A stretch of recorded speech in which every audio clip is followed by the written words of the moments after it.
His legacy should be the deaths of the children of Gaza. That should be a permanent stain on his legacy. Were there not an Israel, the United States of America would have to invent an Israel. There are almost no figures in the modern history of American politics who have been stauncher supporters of Israel when it's at its worst, when it's committing its worst crimes, than Joe Biden. Jeremy Scahill is a senior correspondent for and one of the founders of The Intercept. He recently wrote about US President Joe Biden's historic ties to Israel and why it's no surprise that he's been defending Israel as it's massacred over 11,500 Palestinians since October 7th. Israel launches this scorched earth campaign. 1 in 200 Gazans have been killed. More than 4,000 children have been killed. It seems as though there is no action that Israel could take that would be too extreme for Joe Biden. That's been the case since Biden first joined the US Senate in 1973, just a few months before the Fourth Arab-Israeli War. That year, Senator Biden met with Israel's then Prime Minister Golda Meir, a story he's shared often. And she sat there, chain smoking, and reading letters from the front.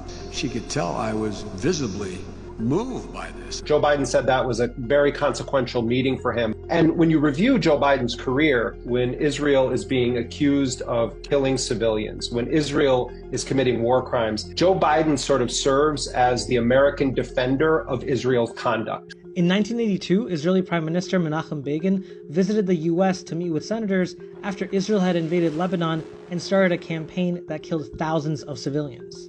And many of the senators in that meeting are grilling Menachem Begin about the rising civilian death toll in Lebanon. But according to Menachem Begin, this young senator rises up and actually says that it's acceptable to kill women and children, and that if his country was facing the threats like Israel is from Lebanon, that he would do this also.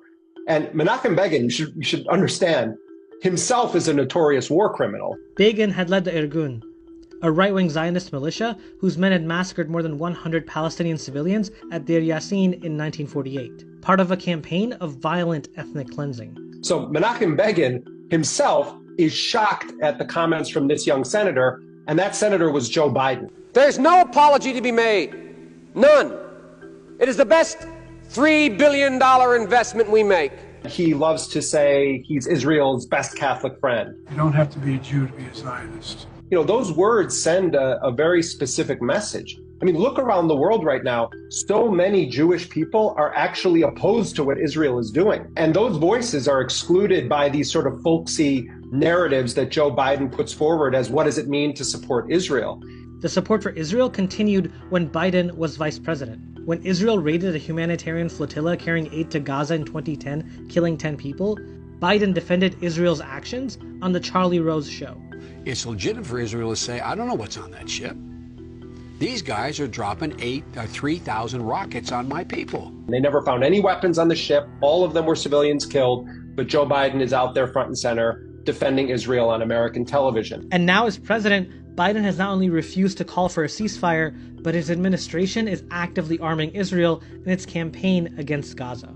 The United States has facilitated this entire operation. It's American weapons that have been used to do it. It's American money that's been used to do it.